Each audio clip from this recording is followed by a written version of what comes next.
so good anyway. I don't think he was very impressed with you joining in. I don't care. So yesterday was like our first full day in Venice. We did get here the day before. I wasn't feeling very well, so we just got to our room, went and got some food, and then I just fell asleep for the afternoon. And Sam went and got me some tablets because I was really not with it. As you can probably hear, still not 100%, but I'm definitely feeling a lot better now, which is good. So yeah, yesterday was our first full day in Venice. So far when we've been getting to cities, we've sort of picked a point on the map and then followed the route there and had certain things we want to go and look at, whereas this time we haven't so much. We did have a list of what we wanted to see, but it wasn't right, we're going to go see this now and then we'll go see that later. It was more of a, let's just walk around. Venice is quite small, you can walk everywhere. So we just wanted to see what we could find on our own, and we managed to see quite a lot of stuff actually. Unfortunately, it was really busy. I don't know if that was us just being a bit naive, not realising how touristy it would actually be and how packed. For me, I thought it wouldn't be so busy because it's September, everyone's back at school and back at work now. But no, it's absolutely packed. And it's boiling hot, which really doesn't help either. But we still managed to see quite a lot of the stuff we wanted to. So that was what we did for the first few hours in the morning. And then we went and found a sports bar to watch the Italian Grand Prix in. We thought it would be great to be surrounded by Italian fans for it. Unfortunately, Ferrari didn't win, but it was still a really good atmosphere. We still had a really nice time, and it gave us a chance to cool off as well because, as I said before, it was absolutely boiling. We then walked around a little bit more in the evening, which was nice, a bit more along the waterfront before getting some ice cream and sitting in a park full of sculptures, which was a nice chance to just sit and relax a little bit. We then walked back more into the main centre to a takeaway pasta place that we'd found earlier on in the day. We got some ravioli and ragu, and went and sat on a few steps by one of the canals and just watched the boats passing by and watching the people around us, which was a really nice way to spend the evening actually. So today's our last full day in Venice, and I think plan of action is we're going to get some breakfast in a minute once Sam's at the shower, and then we're going to try and make our way over to the island of Murano. It's got loads of gorgeous coloured houses which I'd really like to see, so that's what we're going to try and do this morning, I think.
We've had a bit of an interesting last few hours.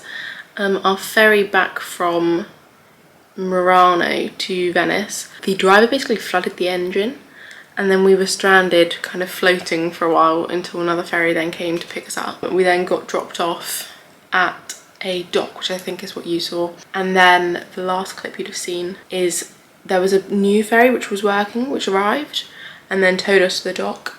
And then our crew got onto that ferry and just left us behind. So we were just left back on the island and no one told us anything. We did manage to get onto another ferry and then got back, got on our bus, everything was fine. And then we somehow managed to miss our stop and drove about another 15 minutes in the complete wrong direction. But we're now back in our room.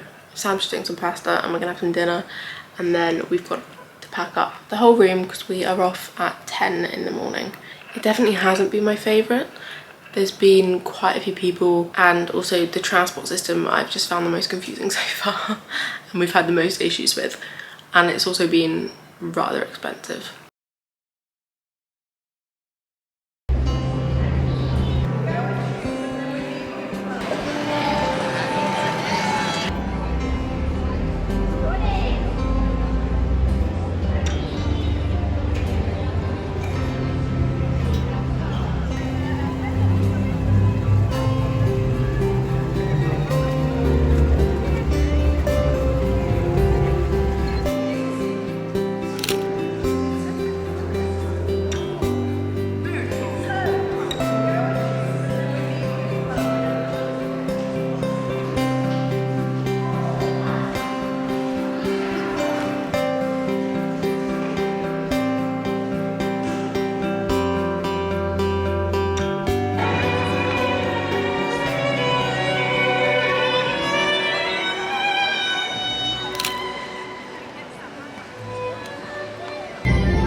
Got some dinner. Ragu.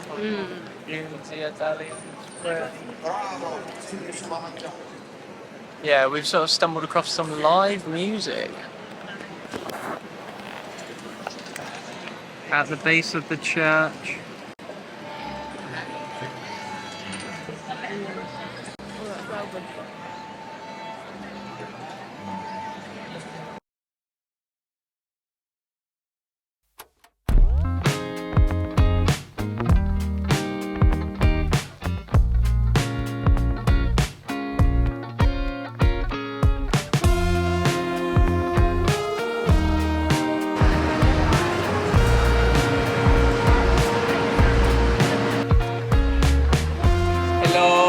Hello.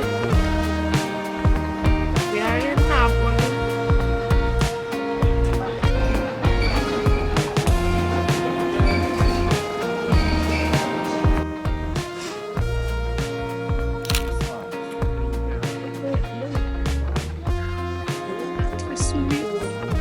That is fun. But look, halfway up you can see there's people living in them.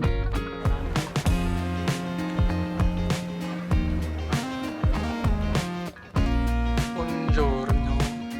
We are up at the top of Napoli, where the castle is. We got the funicular up. We went to get in the castle. There is cash only. How prehistoric is that? And we didn't have any cash, so we couldn't get in. But And there's no cash points. And we have no card. we saw a cool view, and now we're looking for a view of Sorrento. There is a pretty cool view straight in front of me though, which is, I don't know how well you can see that, if at all. That is Sorrento. I think it's just far away, so it's cloudy today. Is that the beast? That is the beast, isn't it? That isn't Mount, is it?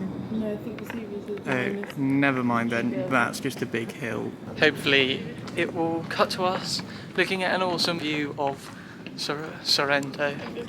If not, you'll be seeing something else. Cut to random shot of another part of Italian coastline. I think the mini hill is kind of where Pompeii is.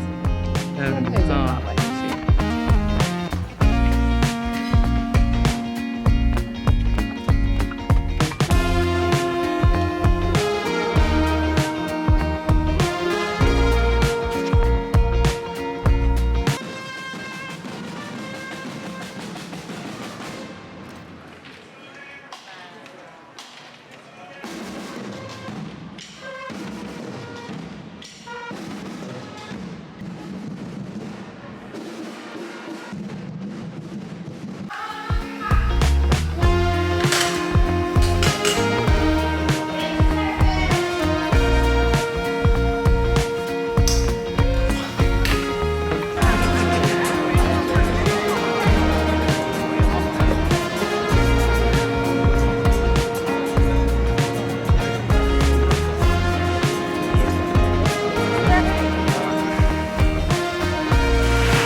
at the beach in Sorrento.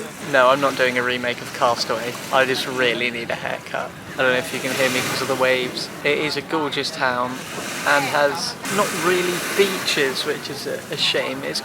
We're on a small beach now, which is free, but the other ones are sort of like jetty docks with sunbeds and a little bit of sand, but you have to pay to go into them, and it's 25 euros for a sunbed, which I think is absolutely outrageous. It's a complete scam to have to pay to go into the ocean. You should not have to pay to go into the sea at all. So we're at the free beach, which is a lot smaller and no one looks after it, so there is a lot more rubbish, but it's still lovely. Got an awesome view of Mount Vesuvius opposite.